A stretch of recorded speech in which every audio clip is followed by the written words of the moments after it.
it took a Herculean act of strength to get up, go upstairs, and let myself fall apart in front of my own family, my sisters, my parents. I can't tell you why. It's just there's something about grief that is throwing elbows and it's like, hey, you should be alone. Nobody's going to understand this. Why don't you hug your pain? You just lost someone real important to you. I know, I got an idea, says grief.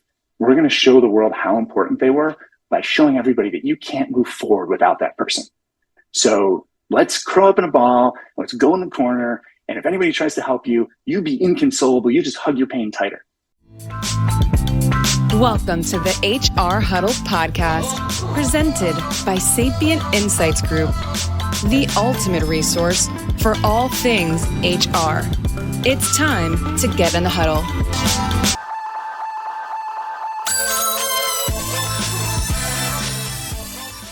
Hello, everyone. Welcome back to the HR Huddle. I'm your host, Teri Zipper, CEO and Managing Partner at Sapient Insights Group. And I'm back for another episode of HR, We Have a Problem. This is the show where we like to break down the big and most relevant HR issues of the day. We help you make sense of what they mean, and we talk about what you might do about them. I have a great show for you today. First, my partner and our Chief Research Officer, Stacey Harris, is co-hosting with me today. You know her as the host of Spilling the Tea on HR Tech. Hi, Stacey. Hey, everyone. And joining the two of us is Jason Seiden. Jason is the co-founder of Comfort Communications, and Stacey and I have been looking forward to having a conversation with him. Welcome, Jason. Hi, thank you so much for having me. I'm looking forward to this myself. Well, I appreciate both of you making time for this today. And like I said, I've definitely been looking forward to it because it's a really important conversation. I think it's the stuff that we don't talk about. The topic today is going to be grief in the workplace. And so before you disconnect and say, oh, I don't know if I can handle that, trust me, I had a conversation with Jason a couple of months ago, and we were both laughing and crying. So you can make it through this podcast, and I think you'll appreciate it and be the better for it. And I want to talk about what Comfort Communications is doing about grief in the workplace. So I think it's a really important topic. Does that sound like a good plan to you guys? Absolutely. Sounds great. And I've brought tissues if anybody needs them, so it's okay. All right. Well, let's get into the huddle then. So Jason, before we get into questions, tell us a little bit about Comfort Communications, kind of your mission, how you got here. I know this is truly a passion project for you, and I think knowing that is an important part of what you do. Yeah, thank you. So I so appreciate all of this, including the setup. I think it's so important. Our mission is to normalize this conversation. If you've chosen to be born, there's only one other life event that you're guaranteed to share with everybody else, right? Like, so the idea that it's this scary boogeyman that we can't talk about no, it's as natural as it gets, and normalizing it is important for a variety of reasons that we'll talk about.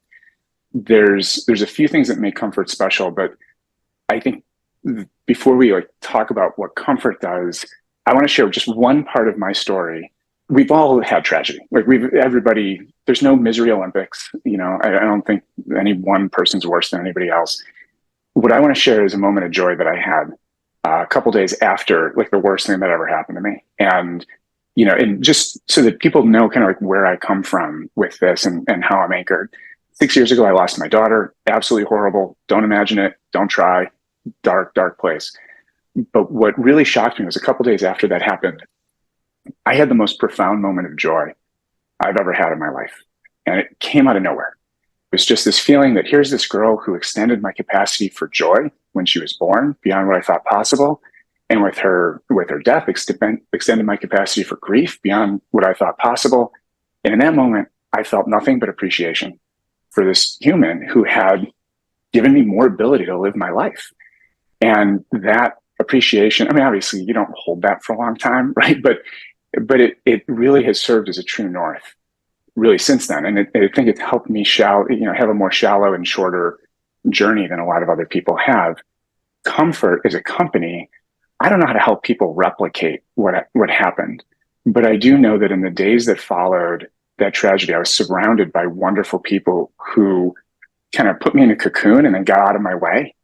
And boy, wouldn't it be nice if we knew how to be there for people, but also got out of their way so that they could have that journey and we weren't tripping over ourselves and causing them to trip over us.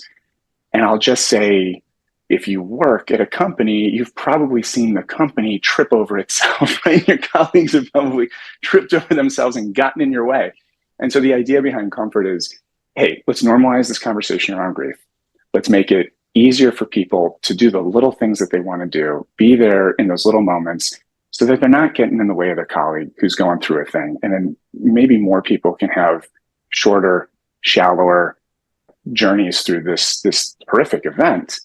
But their team becomes a source of strength and a source of support and a source of I actually like, this is good, as opposed to one more thing they got to go see a therapist about. Yeah, I like kind of the origin. Your comment about companies or organizations, because we do have sort of this tendency to have an expectation of the organization, but organizations don't console you. They don't connect with you. It's individuals within the organization. And I think that's one of the reasons why an organization's culture is so critical to this process. What is the culture that's embedded in this organization? And everybody's different. Everybody responds to things differently. But this is one of those areas that I think a lot of people are timid, afraid to step into. Like, what do I say? I don't, and I know personally from personal experience, when this would happen, I was one of those people that just didn't know the right words. So chose maybe to say nothing, or, the typical obligatory, I'm so sorry for your loss. So there's a lot to what you just said. So in the years that preceded any kind of launch, I talked to pretty much everybody I talked to has a story, and there were some consistent themes with what people were sharing in terms of where the gaps were, right? So we all know that people in organizations don't do a good job with this, but if you're going to do something about it, you have to be able to get underneath that and figure out why. And there were a whole bunch of things that showed up. It turned out that there was a pretty simple path, right? We came up with a solution that sort of lined up all the dots. So I'll start with that, and then I'll kind of go back through some of the things that you shared, like where companies mess this up. What Comfort Communications provides is not therapeutic, but it's a communication protocol. And it's something that HR can use to really do three things very simply. Number one, help the team, activate the team to take care of their teammate. So here's what to say, right? Number two, come up with an operating model. How are we going to deal with this? There's a lot of different forms of grief. Maybe I've lost a loved one. Maybe you've lost an employee. Maybe someone's getting divorced. Maybe there's a mass weather event, or, heaven forbid, a violent event. There's miscarriages. There's layoffs. There's all kinds of things. So to be able to have an operating model that's 80%, 90% ready, where all you have to do is customize it for that moment, rather than in a moment when you're totally stressed, come up with the whole thing. That's the second thing that Comfort Comms provides, is those operating models. And then the third thing is a way to track what's going on, so that as you have people in the organization who learn about what happened later, they can actually join the conversation already in progress. And those are the three things that Comfort does. And hold that aside for a second. Why do companies screw this up? There's a bunch of good stuff that you shared. One, people don't know what to say. Absolutely. It's a cold prompt. I don't know where to go with this. And providing people with a head start on that, certainly something that folks need. Secondly, there needed to be some kind of organization. Not only do people generally not know what to say, they don't know what's happening. There's a natural inclination for leaders and HR to say, oh, this happened to this person. We have to throw a bunch of resources at that person. And that's a conversation, because when you have when you're grieving, the last thing you can do is go through an EAP and figure out which of your mental health apps you're going to go sign. That's not happening. But we forget that we have an entire team of people who are relying on this individual who's now about to go absent for a while, and they're still under pressure to perform.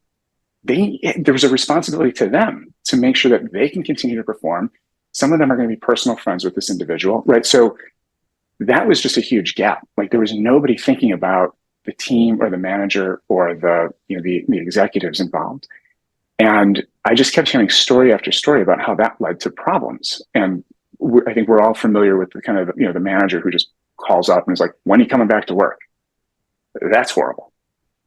But I'm hearing about HR where, a system sends an automated note that you have to go change beneficiaries, but there's no personal note to say, hey, you're about to go get this automated note. It's going to feel like a kick in the teeth. And I just want you to know I'm here and I can help you through it. That call is missing.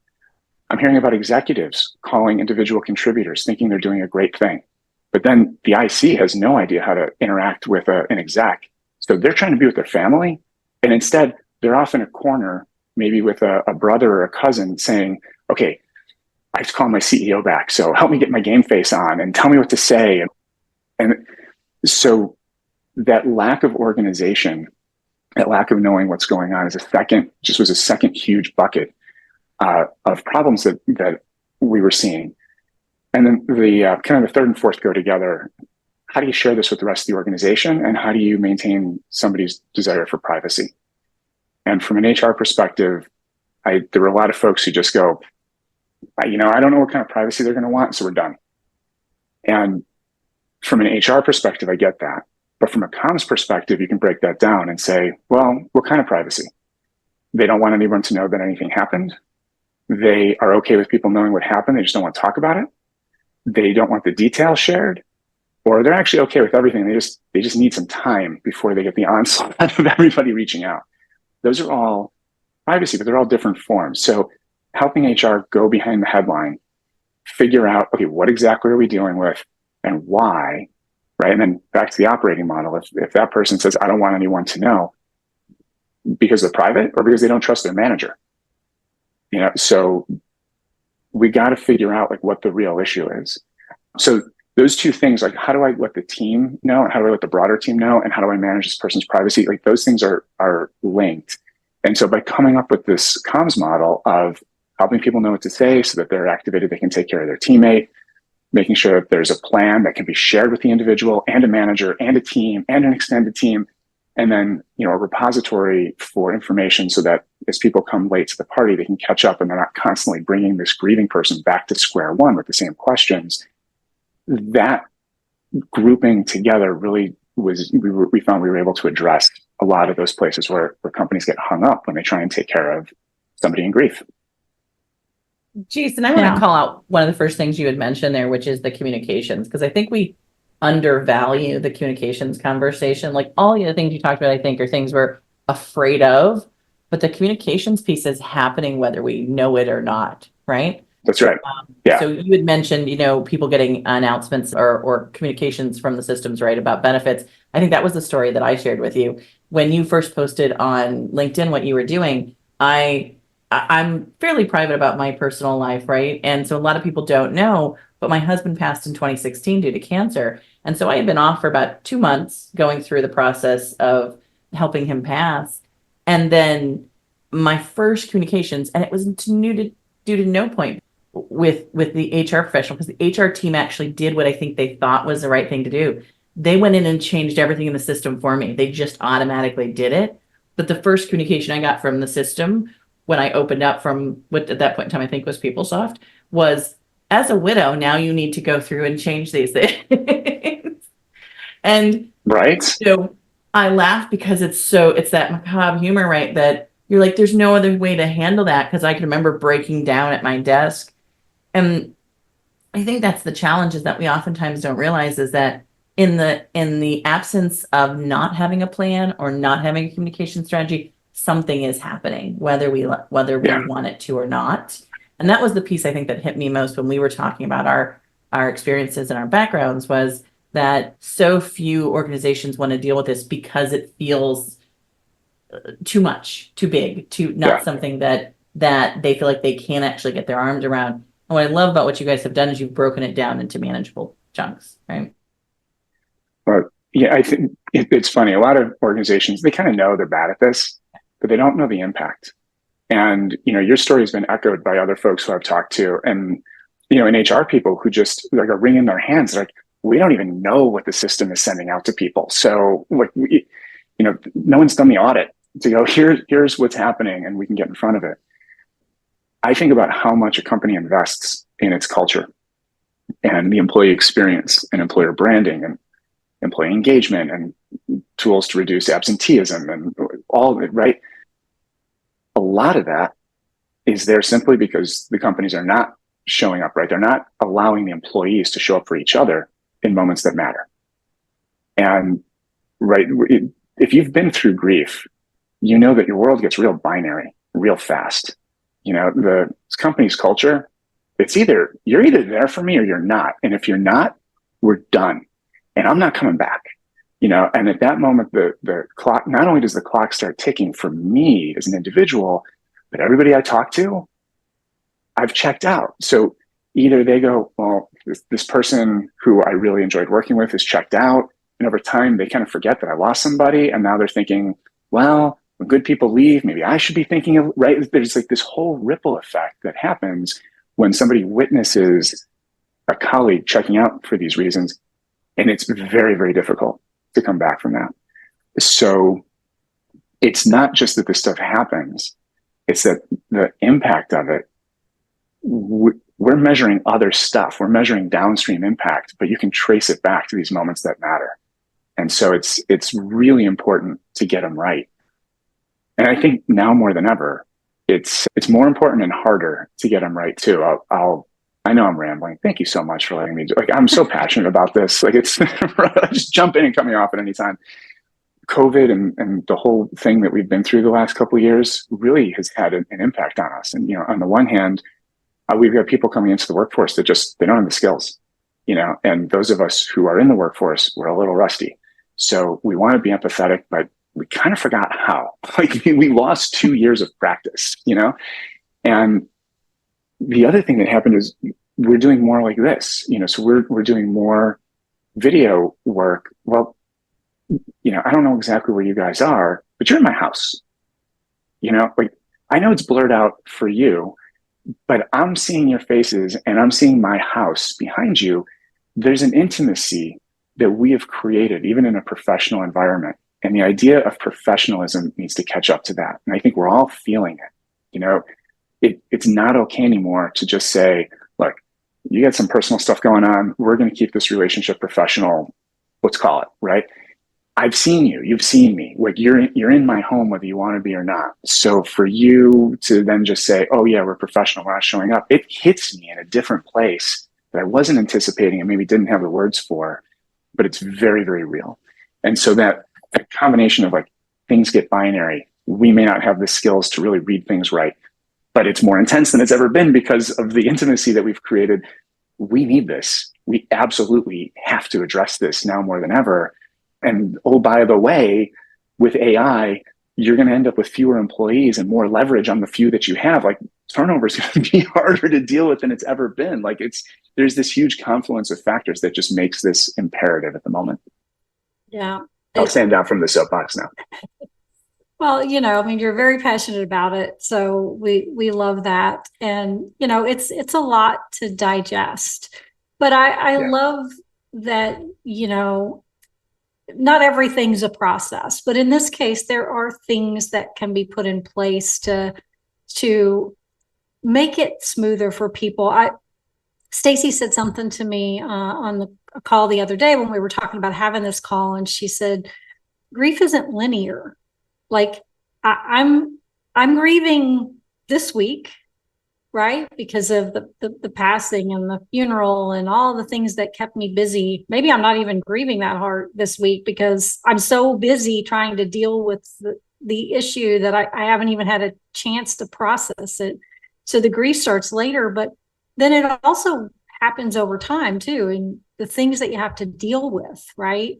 Whether it is a death or a divorce or something else, there's a lot of things happening in people's lives, and no, you can't, worry about that 24/7, but you can be there for people when they need to, take those steps. And So I right. want to hear more about the process, but it's Well, good to but just talk about it, right? I mean, right. Well, and you're on it. Like there's a lot to the process that's not very complicated. It gets complex because, from an HR standpoint, I mean, there's a lot of conversations to track and to confirm. And, before this person reaches out, let's confirm that that piece of information was collected. But at the core, we're talking about being thoughtful and just good to each other. You know what HR can do? HR can look at the calendar and go, oh, you know what? We've got a manager offsite coming up. This person's going to be at a table, and half the table is going to be her team, and half the table is going to be new people. Let's make sure the icebreaker isn't, what did you do this weekend? Where it becomes a round robin of, I went here with my family, I did this with my family, and this person's going to get here, and she's going to be like, now what do I say? Do I break the hearts of these 5 people who I'm meeting for the first time, or do I give these 5 teammates permission to ignore what happened to me because I'm about to put on the face and say, hey, I'm okay? What HR can take a look at that and go, let's make sure that doesn't happen. And those things go so far to just helping people feel seen. We're all adults. We know that the work doesn't stop. We know we're not operating at our best. But if I get a call from somebody and that person's able to say, hey, Jason, Teri here, I talked to Stacey. She said last week was a rough week. I'm just checking in. How you doing? How's this week? Is that any better? Do you need anything? Can I do anything for you? Probably not. But I know 2 things. Not only that Teri reached out, but that Teri and Stacey connected and are looking out for me. And what a difference versus hearing from everybody just, how you doing today? What happened? How you doing today? What happened? Are you kidding me? Like, I work with 100 people. I got to go through this 100 times. That's why people clam up. So there's a lot, so that the process we have, like helping people know what to say and the operating model, we've really thought through, like, what are a lot of these little interactions that are likely going to happen? How do we activate the team? How do we keep them aware of what else is happening so that everyone's just taking a small action, a small thoughtful action. And for the person who's being impacted, it adds up to, thank you for showing up for me, company. That felt good. Like, there's a lot here you couldn't deal with, but you were able to clear the path, and I can go deal with my stuff and, maybe find a moment of peace, if not of joy, and that's where it starts. Like, let's just be human to each other. Jason, you had mentioned that, a portion of this is also that the way in which the team is informed. I thought that was a really intriguing piece when we started talking about this, because I think there are some tools out there that maybe will say, here's some communication models, right? I've seen some of that before. Yeah. EAPs try and support some of that. But like you said, when in the midst of sort of the pain, most people have no idea about how to activate any of the things the company has available. I have that conversation on a constant battle with a lot of organizations, like, well, no one's using our EAP or a mental health system, like, because you haven't really figured out how to make it accessible when they need it. But I do think this idea of understanding what the team is going through and making sure that team is informed is really powerful. I know Teri and I have had this conversation when we've had people in our team who have lost team members and their family members. Like, how do we make sure that everything's balanced, so not only do they feel like the work's getting done, but that team feels like they're being supported with what they're having to do, right? And I know when you come back, sometimes there's different dynamics, because now someone who was taking on your role for maybe quite a bit of time is now being asked to step back. Like, how have you dealt, and how are you guys sort of addressing some of that in some of the conversations you're having? So the way I look at the world is, you can tell people what to do or how to do it, but not both. And like, a good manager will either tell you what to do or how, and leave the what to you, right? And with Comfort, we've taken a similar approach. We start with how. There's a lot of what that we're just not going to know, but we can make sure the how is smooth, and we can make sure it's human, and we can make sure there's empathy there. I think HR and organizations, there's an over reliance on telling people what to do. We try and hire smart people, but then we go and tell them what to do. And it's like, why'd you bring me in? I didn't need my college degree if you're just going to tell me what you want me to do. So the idea of, for instance, we say, like, people don't know what to say. Let's tell them what to say. We're not really telling them what to say. We're giving them ideas of how to express what they want to express. And when you look at the team, there's a lot of that that's going on. We know there's going to be tough conversations. We know that performance is likely going to be an issue. So how do you address performance?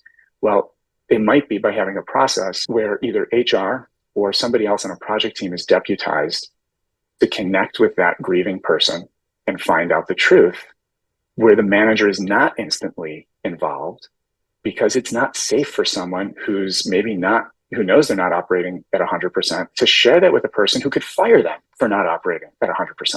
So we have to have that conversation. We've got to figure out how to share the workload to get this stuff done. But how is it going to happen? Does it go through a peer? Is HR involved? Can the manager handle it? They just need training. There's some how questions that we can start to get at that buy an organization space and time to get the better answer about what they've got to do. And that's how we think about it. Yeah, really powerful. Yeah. People have to feel like that there's openness. Like, I could call somebody and tell them this and I won't be penalized for it, right? Because, the stress already of whatever it is they've been experiencing is only compounded by the fact that they know they're not getting the job done. And, that adds just a whole nother layer of stress.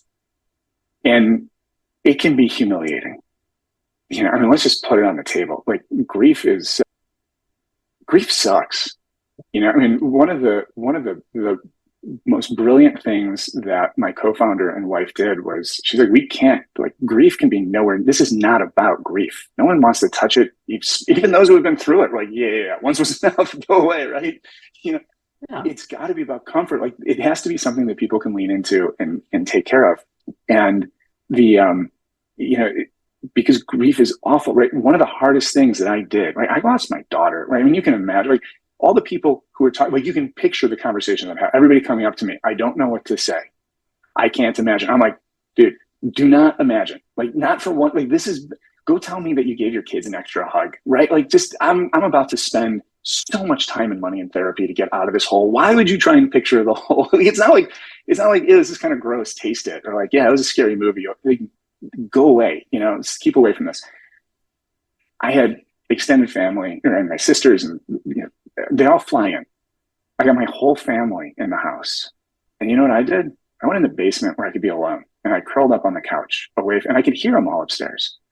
And it took a Herculean act of strength to get up, go upstairs, and let myself fall apart in front of my own family, my sisters, my parents. Like, I can't tell you why. It's just, there's something about grief that is throwing elbows, and it's like, hey, you should be alone. Nobody's going to understand this. Why don't you hug your pain? You just lost someone real important to you. I know, I got an idea, says grief. We're going to show the world how important they were by showing everybody that you can't move forward without that person. So let's curl up in a ball. Let's go in the corner. And if anybody tries to help you, you be inconsolable. You just hug your pain tighter. And it's not a whisper. That is what grief yells at you. And so the journey that you're going through to overcome that, you just soften the voice to be able to deal with it. That's personal and unique. But on the other hand, we're all humans, so we're not that different. We're kind of like snowflakes. Like, we're all going through that journey. So the idea of knowing this is what the journey is going to be like. And as a team, we can anticipate that. And when we talk to this individual who's grieving, we know a few things. We might not know the specifics. We might not know where they are in the journey, but we know the journey. Now you can start to come up with some templates and some plans where you don't have to wait on the idiosyncratic part. You can focus on that 80, 90% that's common to all humans and be like, look, I don't know where you're at, but I have to admit, like, I know this is not a good time. Like, I know so you don't have to worry about calling me back. This phone call is for you. Don't worry about little things. Hey, I know you said you're coming back to work. I know you're gung ho. I know you want to take your mind off stuff. I just want you to know, like, we all get it. and nobody expects you to be 100. Like, you're going to have a bad day when you don't expect it. Call me. I'm here. When it happens, I'll be here. But just flag the stuff that we know is going to happen, normalize those conversations, and then remember that. So when that person actually reaches out, you're like, yeah, it's not a big deal. Knew this was coming. Let's talk about it. What do you need? Yeah. That normalization, I think, and the statement of what is the fact, right? I think is so powerful in what you just stated, because I think so many times we're afraid to actually state what is, right? It is truly so much more about, I just want to make everybody feel better. I want to fix it, right? And I think the best thing that I ever had anyone do was just say, this sucks. This sucks. There's nothing else to say but this sucks, right? It's that reality check that makes a big difference, right? So my manager, so the company I worked for when this went down was a great place to work. And I have so much respect for the culture team, and but grief was also a gap. My manager didn't have the tools to deal, and I'm a good person. There's no ill will, but the only time that they asked me how I was doing were the 5 times between the event and, a year later, when there was a strategic conversation to have, and they wanted to make sure I was up for it. I'm like, can I just get a text? Like, can you just ask me how I'm doing? Right? And then I had somebody who I didn't even know who found out about it, and they called me and they said, you know what? I just want you to know, I've been thinking about this. If I read about you and you've become an axe murderer, I want you to know it's okay. Like, you just get a buy in my mind. I can't, like, what you've dealt with is horrible. And I think I'd probably be an axe murderer if that happened to me. So if you need anything, and no matter how weird it is, call me. And if you get yourself in trouble, just know, like, I'm still a safe phone call. That made me laugh my ass off. And right. I mean, it's so bold. It's so out of left field, but it was right. I mean, the stuff going through my head was like, not that I was murderous, but I'm like, it wasn't the Henry, like, oh my gosh. It was somebody just stepped right into it. I'm like, yeah, I spent like 5 minutes trying to figure out what's going on through your head, and I can't. Better you than me, right? But but you get a buy with me if you can't handle it. That normalization is very powerful. Yeah.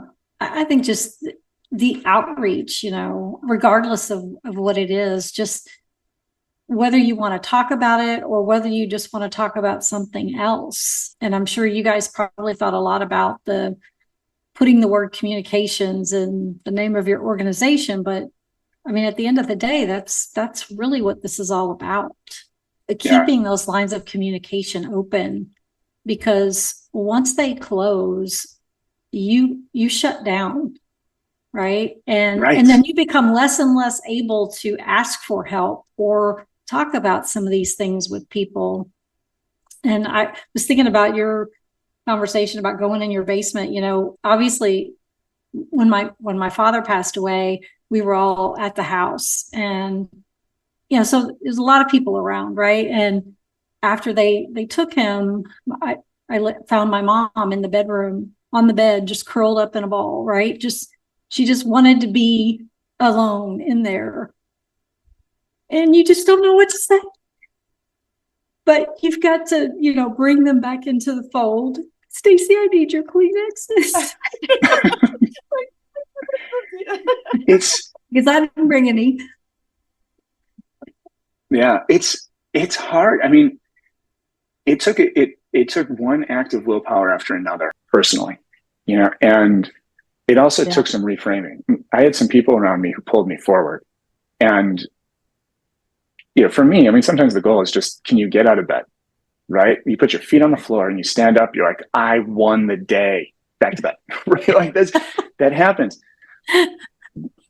But I had to recalibrate the way that I saw people. All those people who were just annoying the hell out of me when I just wanted to be alone. I'm like, no. These are like the nurses who are checking on me after a concussion every hour. And it's annoying, and all I want to do is sleep, but they're keeping me alive. Yeah. That's what's happening here. There's a custom in Judaism where you sit Shiva. And a lot of people know the phrase, you're sitting Shiva. But it's beautiful. And the way that it works is when there's a loss, the person who who had the loss, they do a couple things. Now, if you're real religious, you cover all your mirrors, so you can't even see yourself, which is actually surprisingly more effective than you think. Most people I know don't do that, but it's part of it. But then you kind of open your house and your friends all come to you for like a week, and they bring the food and they bring the community, and your house is alive and noisy and messy, and it's aggravating, and you don't have a minute to yourself. And then by the time everyone leaves a week later, some of the initial trauma has passed. You're in a better place to deal with it.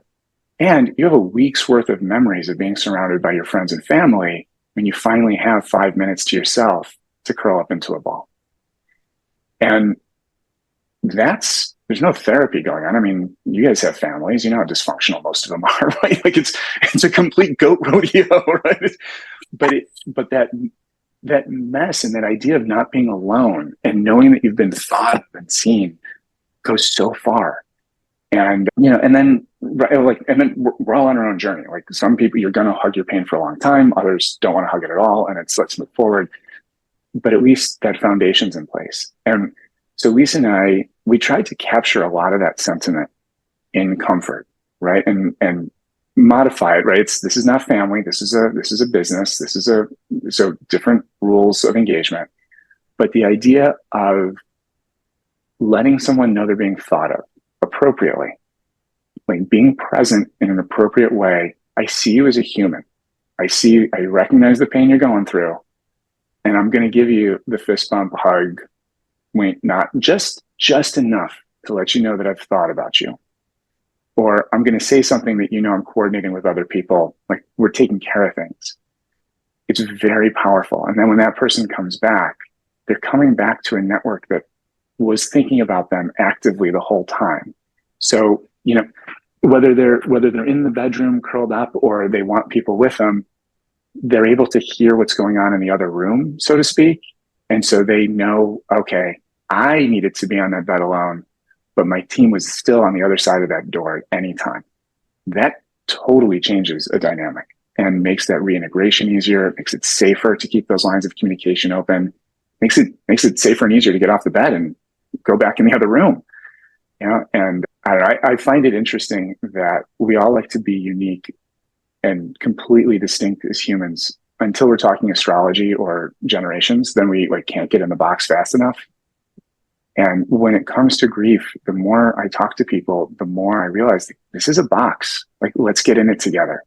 And if we can find ways to grab the points of commonality, we want to know we're being thought of. We want to be seen as human. We want people to recognize, yeah, we know the work's going to happen. Yeah. Let's take a gap, right? That's when those little things are missing, it's almost irrecoverable. But when they're there, then we get it, right? Life is filled with administrative hassle. This is going to be a big one. Jason, we hear the term right now, it's getting kind of common again to hear psychological safety sort of inside of work environments. There's a lot of tools being built around this, the idea of psychological safety. And can you talk a little bit about sort of, as well as mental health, wellness, all of those things, how this maybe is different from some of that, which I think, you know, you hate to say it, but it does feel a little bit like, you know, the fad sometimes, right? Like, I feel like what you're doing is at a deeper level than some of those kind of conversations, but I'd be interested in how you feel those are connecting.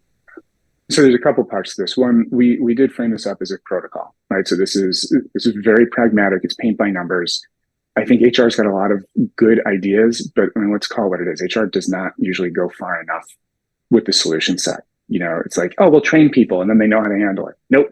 They haven't practiced it. It's not there when they need it. You know, we're going to put together a succession plan. Okay. But plans change. And it's just, so we wanted something that took the training and brought it in just in time.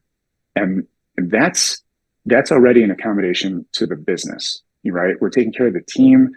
Stuff has to happen. We're going to make it happen. We're making it happen in a psychologically safe way, but we're not taking time out from work to do the therapy, to find the kumbaya, to do an offsite, to do training, this is going to happen in real time while the wheels are turning. So that pragmatism, that's a part of it. One of the other things that I'll tell you is I do think in the US, we like to push the pendulum way too far in one direction or another. And right now we live in a split world. We have two pendulums swinging, and oh my God, it's a mess. So one of our goals with this was really to find a way to bring people together. So I'm going to share a story to kind of illustrate what I'm talking about. I've got a bunch of kids in college. One of them had a thing happen, as we all did in college. And like, I got to make an appointment with my shrink and talk through this. I'm like, great. And they're telling me what it was. And then they asked, like, how did you deal with this? Right. I mean, it was very clear that I had a similar experience. You know, we all need our heart broken once in our life. And I'm like, back in the 80s and 90s, you'd find an album or you'd make a mixtape of sad songs. You'd listen to it like forever.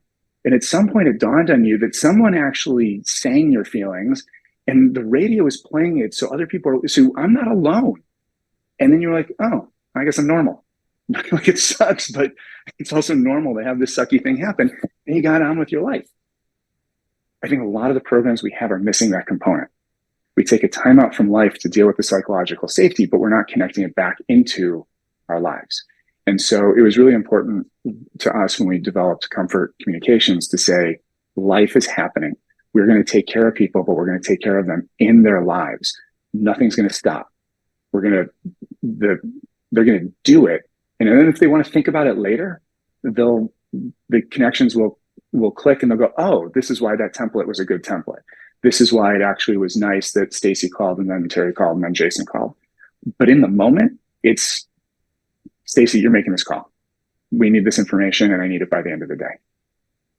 And that's how we sort of bridge that need for psychological safety and doing it within the realm of an organization that has a profit motive. Who'd have thought we'd be talking about mixtapes on this call? Right. I can't think of anything better. Right? I mean, it's like and then you didn't get so far as to when you finally got so sick of that mixtape, you took it outside and like crushed it with the baseball bat. It's like, I'm over this. Yes. Like, I can't listen to this anymore. Well, you know what? But that's part of what's in, we're kind of, I'm talking a little bit, more strategically around the need and sort of how we address it. But when you get down to it, you're exactly right. Companies don't have any rituals. And so having that operating plan and being able to instill just a simple little ritual, something happened to a colleague. We're going to do a huddle at the end of the day for 5 minutes. I'm going to tell you what's going on. You're probably going to learn nothing, but we're going to take 5 minutes and we're going to put some intention to it. That's a ritual. And then to be able to close that out and say, all right, we've been doing this, daily for a week and then weekly for a month and then monthly for a quarter. It's time to end it and get back on to work. It provides that structure and that closeout. And it's really no different than, unfortunately probably burning the tape back in the day, but ecologically safe. We'll just say we smashed it. That happened too. Yeah. I think about like a lot of the culture programs and that have been going on over the years. And this is almost never a topic included in that conversation. So, I think HR doesn't have to own everything, but when it comes to people and it comes to the ability to understand your workforce, I think they're an important driver and an important collaborator on this process. And we could probably talk for another hour, but maybe we'll come back for a second show to talk about really how to do some of this stuff. For now, do you have one thing that you can leave the audience with today that might help them start to work on this as, and I normally would say a problem, but it's part of your attraction and retention. Like you want to retain your employees. It's part of them being part of the organization. And it also has a huge impact on your organization's productivity. So it's important for everybody to win in this space, right? So if there's one thing you could leave the audience with today, what would that be? So let's start small, right? So I heard time and time again, how you doing today? And I'm like, okay, one of you read Sheryl Sandberg's book, which is amazing. And then you shared that knowledge out. Can we get some creativity in here, right? So let's just build on that body of knowledge. If you've got somebody where something happened to them think about, let's start with this. Think about comfort as opposed to grief support. Keep it where it doesn't trigger you. You are providing comfort. Anyone can provide comfort. You're talking to the person, it's a verbal hug. Ask about them, and simple things you can do. Ask what their name is. Instead of asking how they died or what happened, ask about what they stood for. Ask about, is there a favorite memory that you keep playing on repeat? Are there songs I should be looking out for? Maybe they're going to send a message to you, like what music or what movie, or how are they reaching you? Anything to help keep the person alive in the memory of the person who's grieving is going to help. Start by asking what their name is. And look, I want to tell you not to be afraid of grief. I mean, it's hard. So what I'll tell you is, I know you asked for a quick tip and I'm rambling, and I so appreciate you giving me the chance. Here's the analogy. In yoga, if you do tree pose, you've got your hands up and you're standing on one leg. And they say, don't think about balancing on one foot. Think about reaching for the sky. Comfort is the same thing. If you're afraid of falling over, if you're afraid of tripping into this like black hole of grief, don't think about where you're anchored. Think about what you're reaching for. You're reaching for comfort. You're reaching for joy. So ask about the person's name. Ask about a favorite memory. Ask about a favorite song. Something that has a joyous component to it. I love that. That's great. Well, Jason, thank you so much for joining Stacey and me today. This has been a great conversation. We'll do some crying after the show, because none of us like to cry in front of people. I have a Kleenex next to me. Yeah, it's probably one of our people weaknesses, right? Yeah. Where can people find out more about Comfort Communications and you and what you guys are doing? The easiest place to start is my LinkedIn profile. in/Seiden, Seiden, and all the requisite links and information are anchored right there. Awesome. Well, I want to thank our producers, the Brand Method Media Group.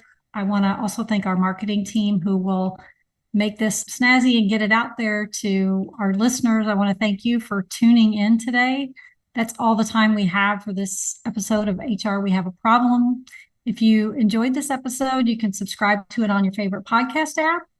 We'd love it if you'd leave us a review, or you just want to reach out. So drop us a line, schedule some time to chat. We will be back in 2 weeks with another episode of HR We Have a Problem.